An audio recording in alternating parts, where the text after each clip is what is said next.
बिस्मिल्लाहिर्रहमानिर्रहीम। अस्सलामुअलैकुम। आप देख रहे हैं K92 न्यूज़ और मैं हूं आपकी मेज़बान नाइला भट्टी। शामिल करते हैं आज की अहम खबरें।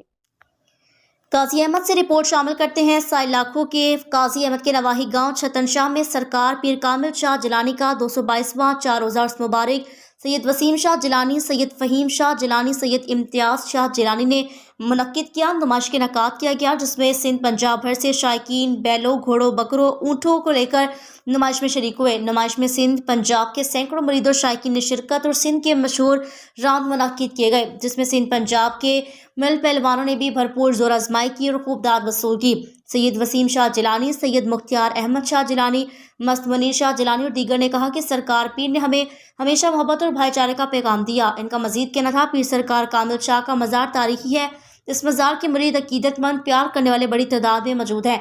उन्होंने दरगाह मुरीदों अकीदतमंदों को पैगाम देते हुए कहा कि खुदा तस बुजुर्गों की सोबत में आओ, नमाज और कुरान पढ़ें, अपने पड़ोसियों का ख्याल रखें, प्यार मोहब्बत से रहें, अपने बच्चों, बेटियों और बेटों को दुनियावी तालीम के साथ दीनी तालीम भी दें। सिंध में उर्स मुबारक के 4 दिनों के दौरान मारूफ फनकार दिलशेर तिवानो, महबूब मीरजत, मुमताज़ वलाई, सैयद वजीर अली शाह, एजाज अली खासखीली, वहीद नवाज, मारल मुख्तलिफ फनकारों ने सूफी अशआर और कलाम पढ़कर महफिल को जुमा दिया।